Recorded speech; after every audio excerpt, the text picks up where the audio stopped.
There it is, Earth, our home, the water planet. I think it's helpful to start a chapter talking about human population growth and conservation by having a look at this beautiful planet and recognizing that it really is very much like an island in space. All right, we are inhabitants of an island. And we need to remember that because we use our resources as if they are infinite, and they are not. They are very much finite, with the exception of energy. The Earth is a closed system. We have a constant flow of energy from the sun, but the rest of our resources, we have a finite supply of them. And they can run out, and some of them are running out. Here's a graph of human population growth over history. And this takes on a characteristic J-shaped curve, also called an exponential growth curve. The Earth's global population is growing at about 1.2 right now, which rate of 1.2, an annual growth rate of 1.2, which means that if we took the population now, which is just over 7 billion, and multiplied it times 1.2, we would get next year's population. Now, that is an average over the entire planet, but individual nations are growing at very different rates. You can see from the graph that most of that population growth is taking place in less developed countries, LDCs, whereas more developed countries, such as our own, the population growth has really leveled off and in many cases is below 1, as is our own. No population can grow forever. This shows that this exponential curve eventually meets environmental resistance and levels off. Now, it doesn't necessarily level off and make this nice flat plateau. Sometimes it overshoots and crashes. Sometimes it hovers, just exceeding and then falling back down below this level. But at any rate, it does take on this sigmoid shape, and each population has, or I should say that each particular ecosystem or the planet itself has a carrying capacity, or K. So this is representing for this little frog what the carrying capacity is in its particular ecosystem. But in terms of humans on the planet, we don't know what K is. We don't know how many people the Earth can support. Some people think that we have already surpassed our carrying capacity, and that is why we are starting to see some of the major environmental problems that we are seeing. These are age structure diagrams, sometimes called population pyramids, and each population has one of these. It's very easy to construct. You take the males and females in different age groups, create bar graphs for each of these age groups, and then juxtapose the males and females in the same groups. Very useful for predicting what is going to happen to a country. You can use these for any population, a population of little roly-polies in the woods or fish in a pond. But when we look at them for humans, we can tell which populations are going to grow rapidly. When they have a characteristic pyramid shape with a wide base, they are increasing rapidly. You know this because the largest portion of the population is in pre-reproductive age. That means that when these individuals get to reproductive age and start having children of their own, there are going to be a lot more children coming. Take this and compare it with a fairly stable population that has a more, it's almost approaching a rectangle, or a population that's decreasing, where there are many more people in older age groups than in young reproductive ages. So keeping that in mind, let's look at a couple of countries. Here's the United States. Interesting because pretty vertical right here, but then we have this bulge that is the baby boom population. So we're fairly stable, and in fact, we would be decreasing if it were not for immigration. Then let's look at a population like India. India is one of the fastest growing populations, along with China, is likely to overtake China. And you can see it has a huge pre-reproductive age group. That tells us that India is going to do a lot more growing.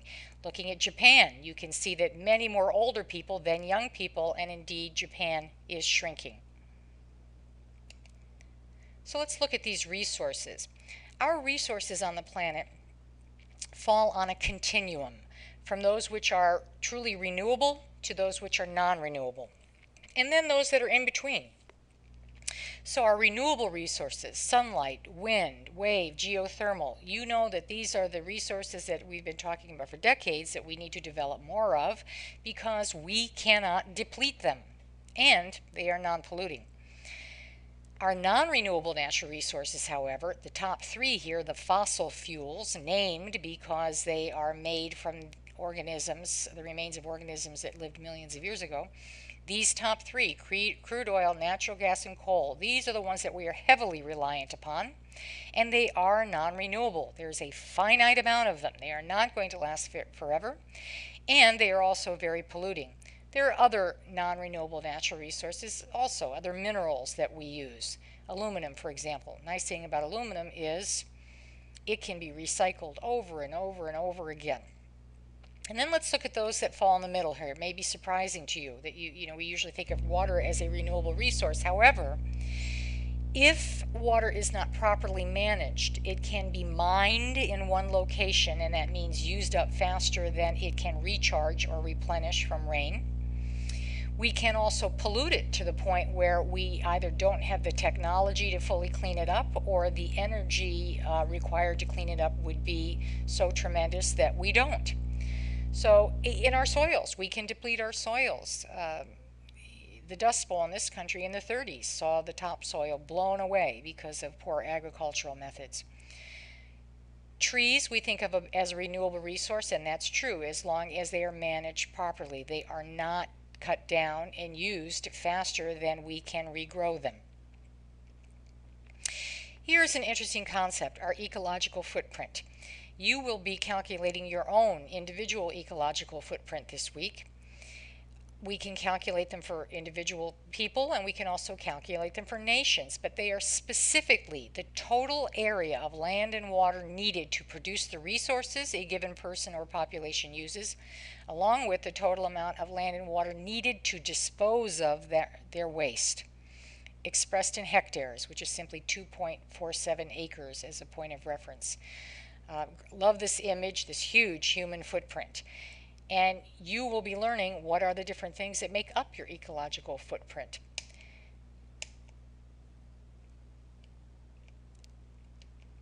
Now, we can look at the ecological footprints that have been calculated for different countries, and you should notice right off the bat that the developed countries, United States, Canada, France, Israel, all have pretty large footprints. Look at this whopping one for the United States, 9.6 hectares.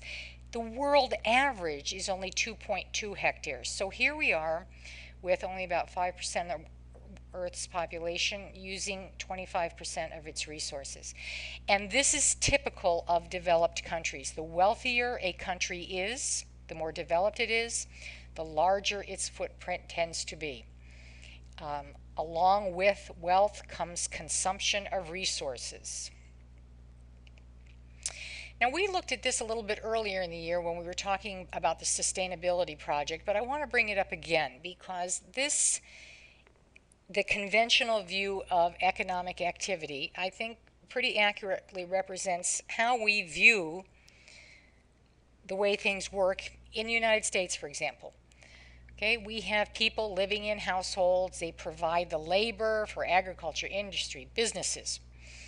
In return, they are paid wages, which they then use to purchase these goods and services.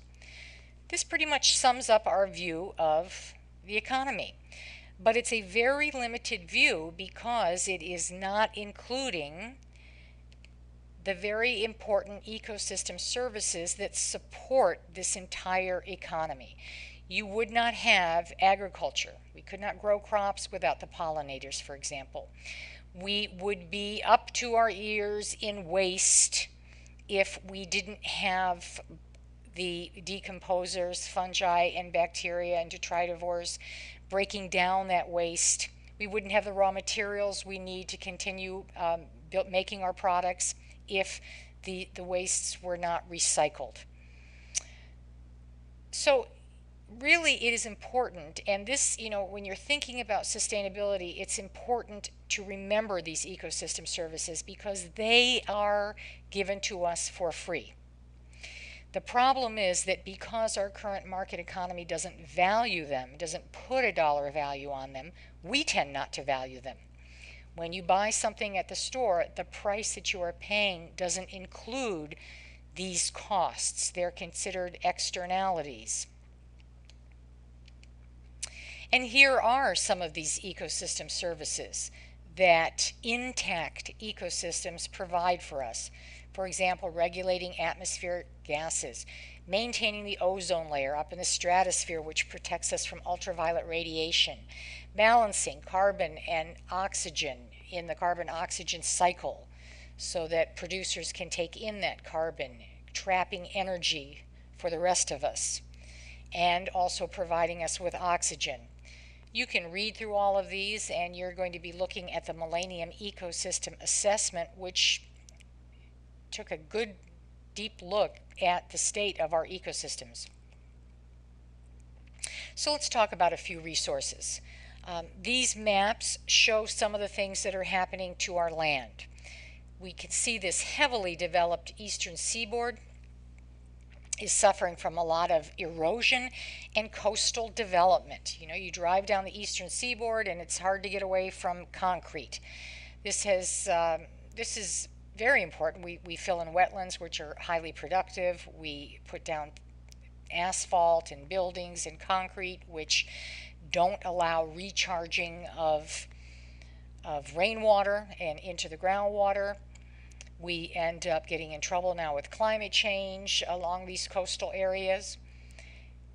Desertification. Desertification is not just the creation of deserts, but it really means when land loses 10% of its productivity. And this can be due to climate change. It can be due to salination because of excessive irrigation, excessive pesticide use, poor tilling of the land in terms of agriculture, growing monocultures, all one crop that depletes the soil. Methods of development that cause erosion so that we lose the soil. And then finally, deforestation. Deforestation is critically important, and you can see that it is happening primarily in the tropical rainforest areas. And one of the reasons that this is so important is that we are upsetting the carbon dioxide balance in the atmosphere. We're increasing carbon dioxide in the atmosphere, and this is what is causing climate change. And the two human activities that are contributing to this flux of carbon dioxide into the atmosphere are burning of fossil fuels and deforestation.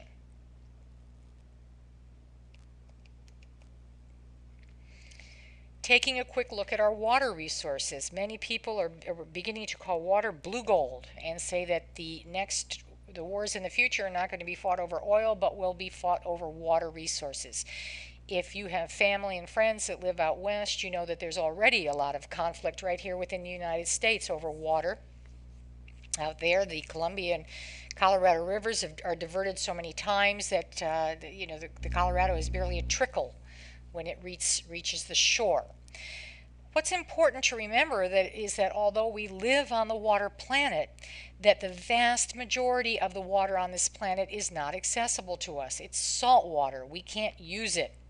Only about between 2 and 3% of water is fresh, and then if we take that and take a closer look, we see that most of it is tied up in ice caps and glaciers. Next largest category, groundwater, which many of us use, and then finally surface water represents a very small portion of the total fresh water available to us. We blow that surface fresh water up, and what do we get? Some of it's tied up in soil moisture, not easily accessed, water vapor, water within organisms, and then a small amount in rivers and the majority of surface fresh water in lakes. What do we use that water for? Well, primarily we use it for agriculture. Now, that varies among nations, but that is a very large use here in the United States. We also use it for industry. And then domestic water use. Here we go. If we compare the United States to a couple of other countries, you can see how agriculture and industry take up the vast majority of our water use, with domestic use being very small. In other places, not the case. Okay, you can see Lithuania, almost all of their water use is for domestic use, very little for agriculture and industry. So what happens when we use water, and if we use it at a rate faster than it can be recharged? Well, in different parts of the country, there are sinkholes that show us one result of water mining. When we pull water out of aquifers, underground reservoirs, we end up causing land subsidence. Another thing that can happen is saltwater intrusion, right? You see in this coastal area that there is actually pressure created from groundwater, or this interface between groundwater and saltwater. Well, if we start pulling a whole lot of groundwater out through wells, for irrigation usually, we can cause saltwater intrusion of these wells, because now the pressure is reduced underground where the fresh water was, so that the salt water flows in to take its place and ends up getting pumped up in wells. We can also pollute our water, and this image shows a lot of the different ways that we do that. Non-point sources being diffuse. I mentioned this term in the last unit. For example, all of our farms, all of our residential areas down here along the coast, as opposed to a point source where you can actually see that pipe that is discharging into a body of water. Now the good news about, even though we can't rest and we need to take better care of our water sources, the good news is that actually in the United States our surface waters have cleaned up since the Clean Water Act was imposed in the 70s. So what are some ways that we can conserve water? Well, we can be smarter about our agriculture. This also helps to conserve soil, because when you pull a lot of water out of the ground, it naturally has some salts dissolved in it, and you spray it all over in irrigating. You can cause salinization of the soil. But here they're showing you drip irrigation, where the water is only delivered right to the plant that needs it. Also important is growing plants that are appropriate for the region, whether it be landscaping. Here, this is xerophytic, very low water landscaping in arid areas, or even when it comes to growing crops. For example, it doesn't make much sense to grow rice, which is water intensive, in the state of California, but it has been done. And then my favorite is lose the plastic bottle. All right, what happens when you buy a bottled water? Water is being pumped from one location, transported using fossil fuels to another. It makes no sense whatsoever, and in some cases these water bottling companies are actually using up the water that people in the region where they're doing their bottling are relying upon. There have been lawsuits over this very activity. Taking a quick look at industrial agriculture, that is what we rely upon now. We do not have small farms anymore in this country. We have very few. Mostly we have factory farms, industrial agriculture. This really started growing in the mid-20th century when we learned how to artificially create fertilizer. We used to have to sit and wait for the bacteria in the soil to take nitrogen out of the sky and turn it into a form that plants could use.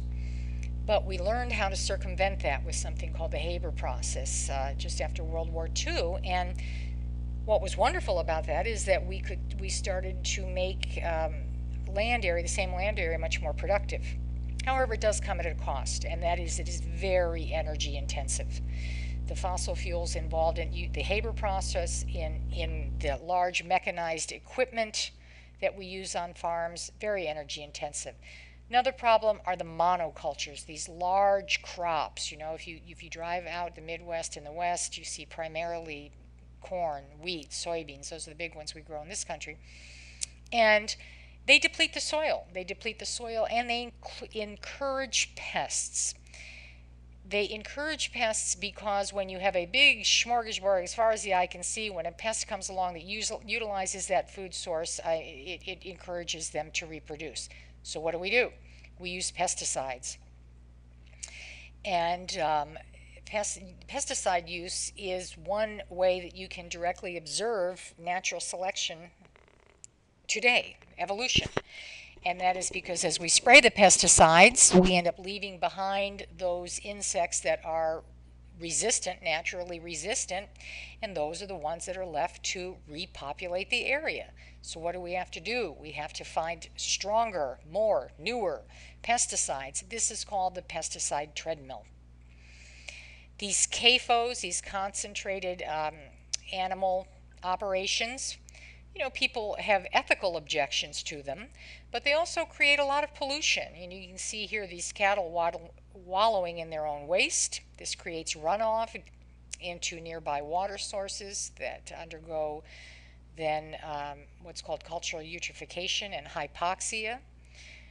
And you also get pesticide runoff and disease runoff. You see these chickens cramped in here. Now, another big problem with this, in addition to the humane concerns, is that because they are grown in these crowded conditions, they have to regularly be fed antibiotics. They're very prone to infections. So feeding them antibiotics on a regular prophylactic basis creates superbugs. In fact, in the United States, most of our antibiotics do not go to cure human disease. Most of them are used in agriculture.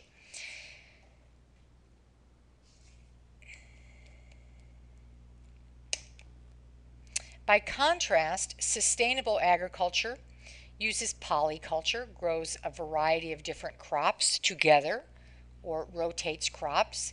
Here you see contour farming, meaning that the rows of plants follow the contour of the land, which reduces erosion. And instead of using pesticides, they are employing biocontrol or biological control, which in itself, if not done properly, has ended up creating some invasive species. But when done perhaps with some mechanical control, this can tremendously reduce the need for pesticides. Energy. Here we look at energy consumption by source in the United States, and you can see once again we are heavily reliant upon the fossil fuels for our energy source. Okay, our renewable energy sources, a much smaller piece. Now notice that nuclear is not included in renewable. Nuclear is not a fossil fuel, but it is finite. There's only so much uranium on the planet, so it is not a renewable source.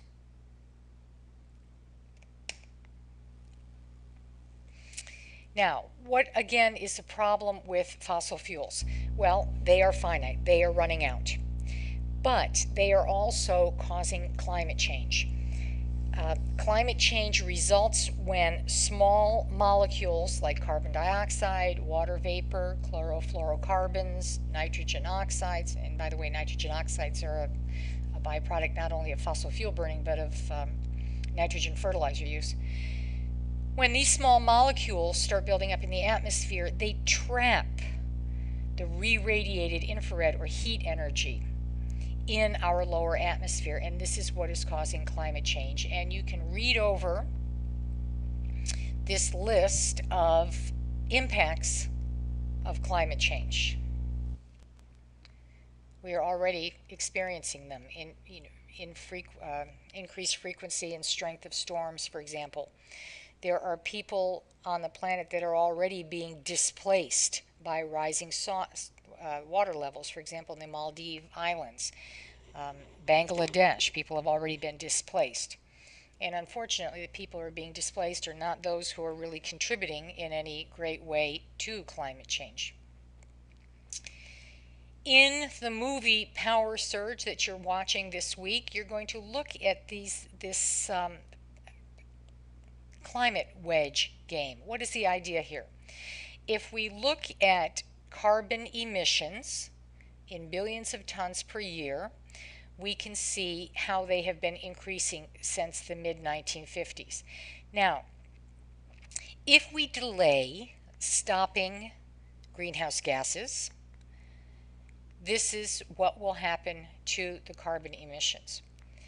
However, what is proposed to you and explained by this Pacala in Power Surge is that if we take this little triangular shaped wedge out of